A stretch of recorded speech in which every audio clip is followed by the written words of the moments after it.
وہی ہے پہلے طاغوت کا انکار کرو پھر اللہ پر ایمان لاؤ، تب ایمان معتبر ہے۔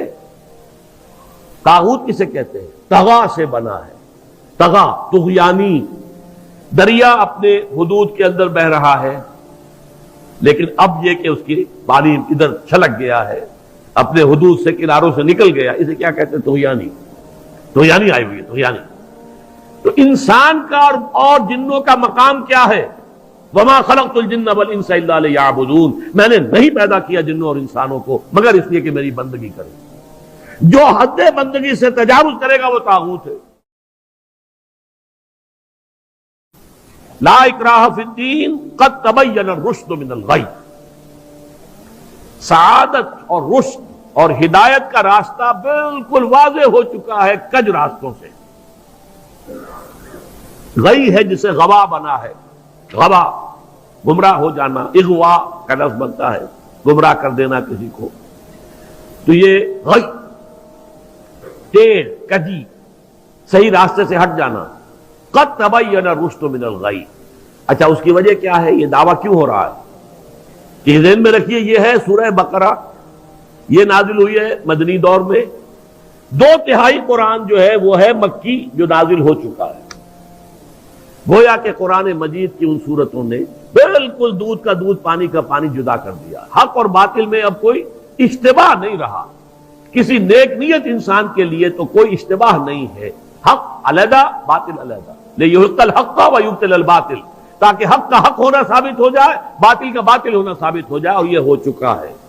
قد تبین الرشد من الغی، ہدایت کا راستہ واضح اور ممیز ہو چکا ہے کجی اور گمراہی کے راستے سے۔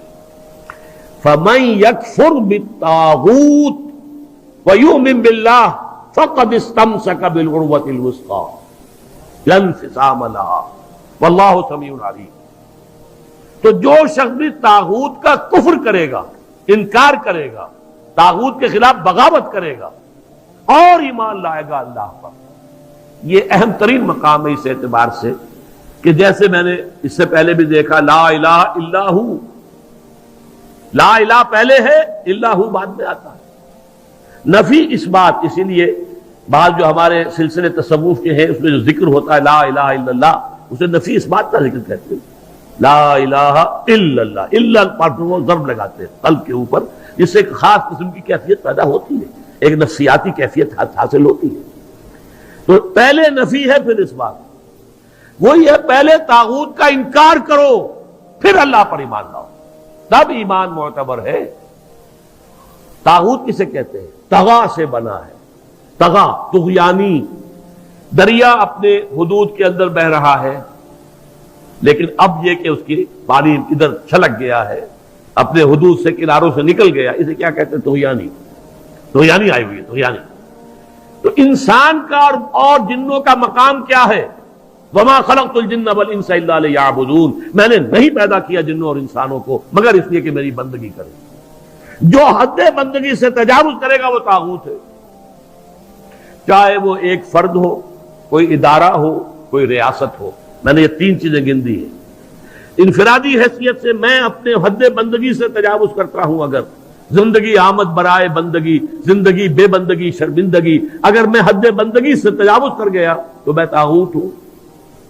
کوئی ادارہ آپ نے بنایا ایسا جس میں لمیٹیشن نہیں ہے اللہ کے احکام کی، بلکہ اس کے اندر آپ نے اپنی اتھارٹی جو ہے وہ بڑی مطلق رکھی ہوئی ہے، طاغوت ہے۔ ریاست آپ نے قائم کی، حاکمیت عوام کے لیے یا حاکمیت کسی ایک خاندان کے لیے، وہی طاغوت ہے۔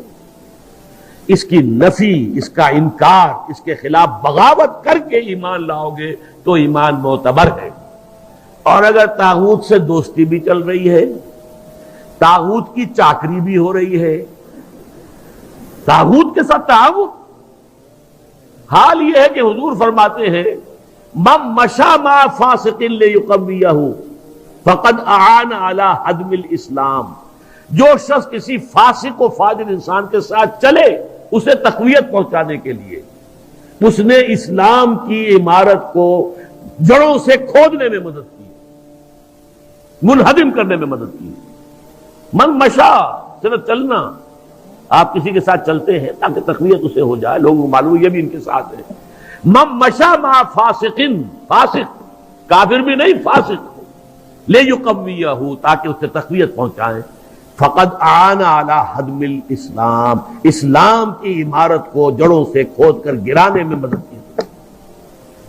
ایک اور حدیث میں آیا اذا مدح الفاسق، جب کسی فاسق کی مدح کی جاتی ہے، غضب اللہ تعالی واہتز لہ العرش، اللہ تعالیٰ انتہائی غضبناک ہوتے ہیں اس درجے کہ عرش کانپنے لگتا ہے، تھرا اٹھتا ہے عرش، اتنا غضب آتا ہے اللہ تعالیٰ کہ ایک شخص میرا باغی ہے، میرا فاسق ہے، فاجر ہے، اور اس کی مدح کی جا رہی ہے۔ اب اس کی روشنی میں آپ اپنے طرز عمل کا جائزہ لیجیے۔ لگے ہوئے ہم اسی نظام کی چاکری میں، اسی نظام کو تقویت پہنچانے میں۔ کہاں ہے اللہ کے ساتھ؟ ان سے ہم نے کہاں بغاوت کی؟ الآن جیسے کہ مجھے واقعہ یاد آ گیا حضور کا، کہ حضور اور حضرت عمر ساتھ ساتھ چل رہے ہیں، کوئی چہل قدمی ہے یا کچھ اور معاملہ ہے۔ حضور پوچھتے عمر تمہیں مجھ سے کتنی محبت ہے؟ عرض کیا کہ حضور آپ مجھے دنیا کے ہر انسان سے زیادہ محبوب ہیں۔ اب آپ آنکھوں میں آنکھیں ڈال کر پوچھتے ہیں اور اپنی جان سے؟ اب ایک تو اندازہ کیجئے کہ یہ سوال کسی ایسے شخص سے نہیں کیا جا سکتا جس سے ذرا بھی بال برابر بھی بودھ ہو دل میں، تو خالص وہ بہت ہی مقرب ہوگا، اسی سے یہ بات کہی جائے گی۔ اپنی جان سے؟ تو حضرت عمر نے تھوڑا سا توقف کیا، پھر اس کے ہاں اب میں کہتا ہوں کہ آپ مجھے میری جان سے بھی زیادہ عزیز ہیں۔ فرمایا الآن، اب پہنچے ہو تو اس مقام پر کہ جہاں ہونا چاہیے۔ تو الآن والا معاملہ یہ ہے کہ انسان تن من دھن اپنی زندگی ہر شے لگا دے طاغوت کے خاتمے اور حق کے غلبے کے لیے۔ وہ ہے جہاں سے بات شروع ہوئی تھی، لگا دو، کھپا دو، صرف کر دو۔ یا ایھا الذین آمنوا انفقوا مما رزقناکم من قبل ان یاتی یوم لا بیع فیہ ولا خلۃ ولا شفاعۃ والکافرون هم الظالمون۔ اس روش کو اختیار کرنے سے انکار کرنے والے ہی تو کافر اور ظالم اور مشرک ہیں۔ تو اپنے ایمان کو آپ تول لیجئے کہاں کھڑے ہیں، طاغوت کے ساتھ آپ کی روش کیا ہے۔ بہرحال من یکفر بالطاغوت ویؤمن باللہ فقد استمسک بالعروۃ الوثقی، جس نے کہ طاغوت کا کفر کیا، طاغوت سے بغاوت کی اور اللہ پر ایمان لایا، اس نے مضبوط کنڈے کو پکڑ لیا ہے۔ یہ جو نقشہ ہے یہاں پر، اس کو ایک تمثیل سے سمجھ لیجئے۔ سمندری جہاز پہ فرض کیجئے کچھ شخص عرشے پر کھڑا ہوا ہے، کوئی ہچکولا ایسا آیا کہ گر گیا سمندر میں، اور آپ کو معلوم ہے کہ اس کے ساتھ کنڈے لگے ہوتے ہیں۔ اگر کوئی کنڈا اس کے ہاتھ میں آ جائے، فرض کیجئے تیرنا ویرنا نہیں جانتا غریب، کنڈا ہاتھ میں اگر آ گیا تو وہ کنڈا کبھی نہیں چھوڑے گا، اس لیے کہ اس کنڈے کے ساتھ اس کی جان وابستہ ہے۔ بلکہ میں یہ کہا کرتا ہوں کہ اگر کوئی شارک مچھلی آ کر اس کی ٹانگ کاٹ کے لے جائے تو وہ کہے گا جائے، لیکن یہ کہ میں اس کنڈے کو نہیں چھوڑوں گا، اس لیے کہ یہ کنڈا ہے کہ جس کے ساتھ میری اب جان وابستہ ہے۔ اسی طریقے سے گویا کہ انسان اپنی حفاظت اور تحفظ کے لیے وَمَن يَكْفُرْ بِالطَّاغُوتِ وَيُؤْمِن بِاللَّهِ فَقَدِ اسْتَمْسَكَ بِالْعُرْوَةِ الْوُثْقَىٰ، اس کا ہاتھ اس مضبوط کنڈے پر آ گیا کہ جس کے بعد اس کی گمراہی نہیں ہے۔ لَا انفصام لَهَا، جیسے کنڈا مضبوط ہے، وہ اپنی جگہ سے نکلنے والا نہیں ہے، وہ ہٹنے والا نہیں ہے، جگہ چھوڑنے والا نہیں ہے، ٹوٹنے والا نہیں ہے۔ لَا انفصام لَهَا، ایسا کنڈا اس پر اس کا ہاتھ آ گیا ہے۔ واللہ سمیع علیم، اللہ تعالیٰ سب کچھ سننے والا، سب کچھ جاننے والا ہے۔ یہ سمیع علیم تنوین کے ساتھ یہ صفات ہیں۔ السمیع ہوتا تو اللہ کا نام ہو جاتا، العلیم ہوتا تو اللہ کا نام ہو جاتا۔ اللہ ولی الذین آمنوا یخرجہم من الظلمات الی النور۔ دیکھیے ترک موالات کی میں نے بات کی تھی نا، اب یہاں ولایت آ گئی۔ اللہ ولی ہے، پشت پناہ ہے، مددگار ہے، محافظ ہے، حمایتی ہے اہل ایمان کا۔ یعنی یہ جو کشاکش ہوگی اب حق و باطل کے مابین، طاغوت کے خلاف تمہیں جہاد کرنا ہے، کفر کرنا ہے، احقاق حق ابطال باطل کی جدوجہد کرنی ہے، تو تمہیں کسی کا سہارا درکار ہے، اللہ کا سہارا، اللہ کی مدد۔ جیسے حضور سے بھی کہا گیا فاصبر وما صبرک الا باللہ، اے نبی صبر کیجئے اور آپ کا صبر تو اللہ ہی کے سہارے پر قائم ہے۔ قوت تو آپ کو اللہ سے ملتی ہے. مسلمانوں سے کہا گیا وَاسْتَعِينُوا بِالصَّبْرِ وَالصَّلَاةِ، مدد حاصل کرو صبر سے بھی اور نماز سے بھی.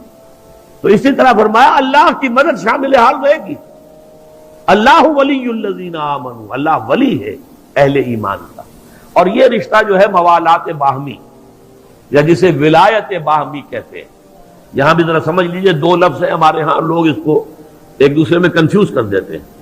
ایک ولایت ہے، ولایت واو کے زبر کے ساتھ، یہ والی سے بنا ہے.